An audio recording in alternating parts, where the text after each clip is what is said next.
Rodriguez. Large in charge. Get large in there. Awesome. You're in charge, take charge. That's right. Well, I want to thank you for all that you all do for us and for taking care of us and for having us here. My wife is in Zapata teaching. She is, I don't know if she's more upset about not being here or not being with our grandbaby that was born Sunday afternoon. But anyway, so as soon as I get back, we have to go see that grandbaby. But thank you for having us and thank you for all that you all do. As I was thinking about last April, Sister Mage from Yer came with us, and interestingly, as we consider that we have, ear has not heard nor eye seen what the Lord has prepared for those that love Him, and amazingly, I would have, like Nola says, I would have never thought I'd be where I'm at today, or seen the things that God has done, and been where I've been. But I thank God for that because it's all because of Him.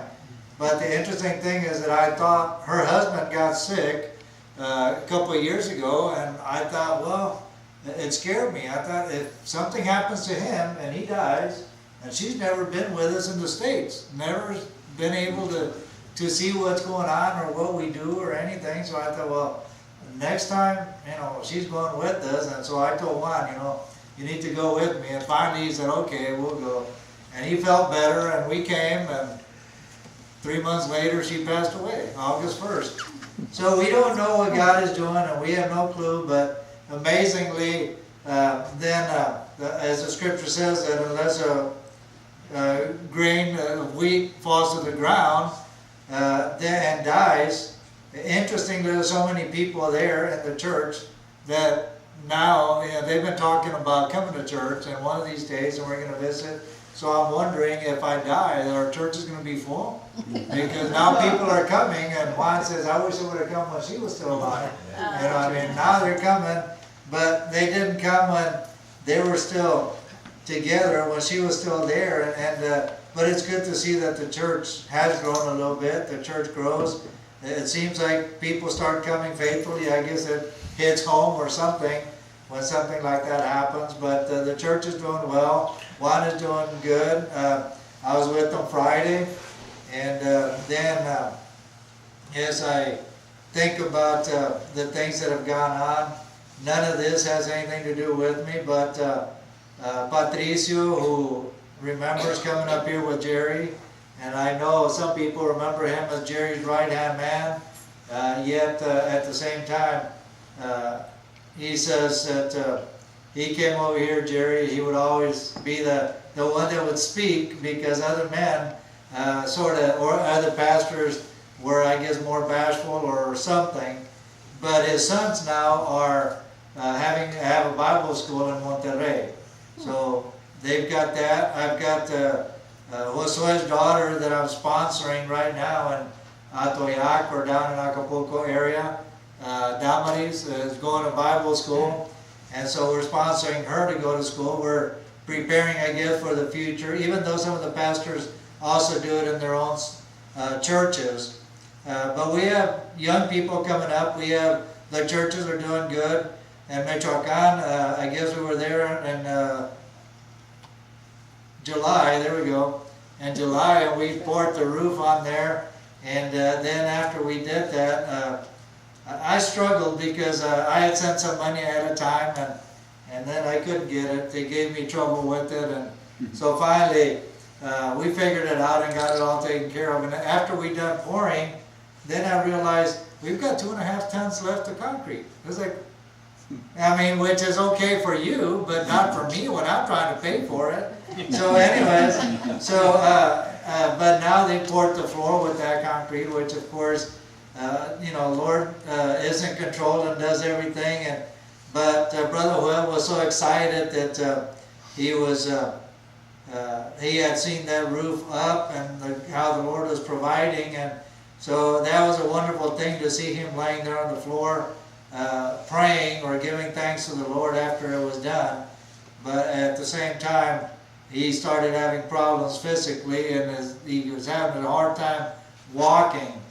There was a young lady that was baptized because ends up being his daughter, or is his daughter, but she was sick, and I don't know anything about diseases or anything or those terrible things, but they said that she was going to die, and so then because of that, she thought about it, and she decided, I don't want to die without being baptized. And so she went and got baptized, and then next week they went and prayed for Joel because his leg was hurting, and while they're praying for her dad, she gets healed. And so it's good to see God working, and it's good to see that God has something for everyone. But the amazing thing is that roof, you know, the roof in Camalote is getting put up because of the BMA, because of Michoacan also, and then of course I went and fixed, I don't know, I have to talk to, I guess Brother Scott's not here, but we were down there and fixed a roof, I don't know how long, it's been I guess 8 years now. It started leaking again, which of course after it started leaking, I went over there and I was working on it, and I got it straightened out. I think they said it worked, and so it's holding up, but I've decided next time, it's too steep anyways, so next time we're just going to tear it down and do a regular normal roof. But anyways, God is working in that area, and God is doing a work throughout Mexico because of you. Hector Soto's in the Northern District, and he needs windows and doors for his church, but that's almost finished. He built this church right by a hospital, which he thinks people are going to be coming there because of their needs being so close to the hospital, which is good. They've got a place that they can go and be ministered to or see what God has for them. But then in India, as we're talking about equipping the saints, then we have the tailoring center, which is completed now, which doesn't mean anything, but I guess some people might understand. But so they want a sewing machines, so they can have tailoring center where it's actually a training for the widows and for the women, and they're in Rajamundry, and so they're using that as a tool to be able to bring people in and talk to them about the Lord, but at the same time teach them a trait or something that they can do in case anything, or they need whatever, they can survive or do something with that. Now, the interesting thing about it is that building is also the girls' dorm, because they used to sleep on the floor of the church. Now they have the girls' dorm. They have a kitchen, they have a dining hall, and extra bathrooms. Not that they don't go on the side of the road anyways, but it still gives them a little bit better. So, but the interesting thing is these orphans that all have gotten to that level where they get to a certain level in life or in their education, they have to take a test, and that decides if you can continue on with your education or forget it.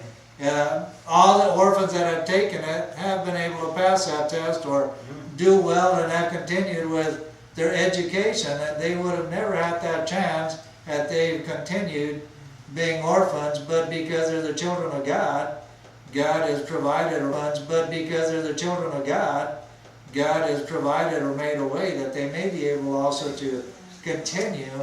And then we have the feeding programs, which we have churches that have started because of feeding programs, but 2 of them are not fully sponsored, which is $250 a month is what we do. We have 3 of them.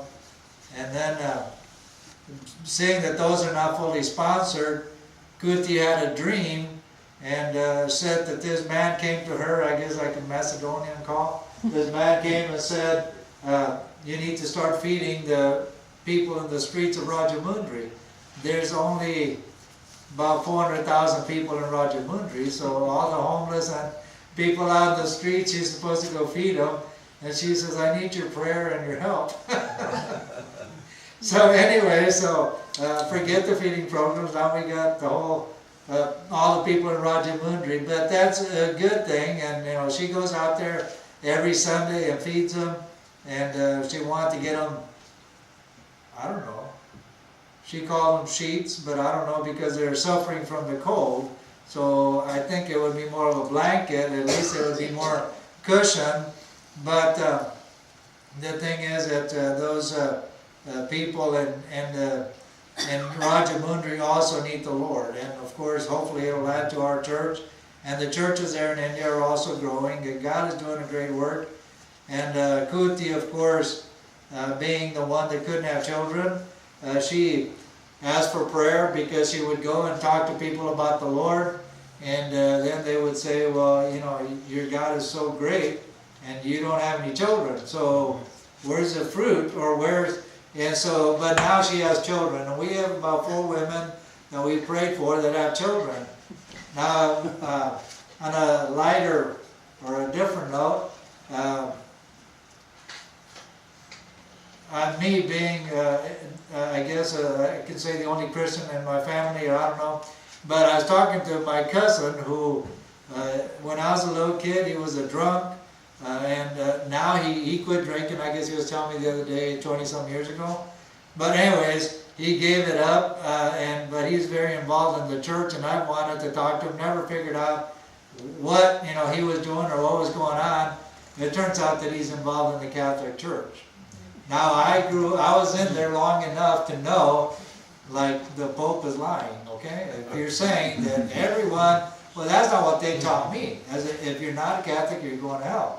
Well, that's, apparently you can't unless you change the whole doctrine, but at that point, my cousin, who was very involved in the church, says, well, as long as you believe in a supreme being and a higher power, as long as and I'm thinking, I didn't say anything because I'm not a troublemaker, but I'm thinking, talk to the people in India who used to believe in monkeys, or who believed in the river, or the elephants, or different things, that we're going to deliver them, and have seen the power of God deliver them, the voice of God, or God speak to them through one of us, or through one of His servants, and has read their mind before they even talk to whoever the speaker was, or the person.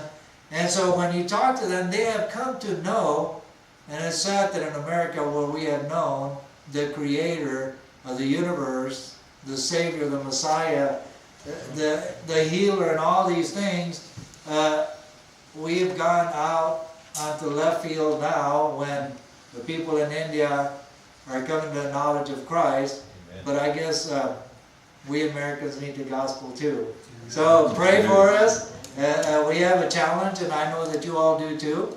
And of course, I know that there's a lot of work to be done, and you're doing a lot of work throughout the country, or throughout the world. And so I thank you for your involvement and your support and your help and all that you do, especially for praying for us, because that's very important. And God is opening doors and doing great things throughout the world through different ministries, and I thank God for that. I thank God that the people in India, the people in Mexico have come to knowledge of Christ, and hopefully we don't go too far back in America, that the church can rescue the country still. Praise God. Thank you. Amen.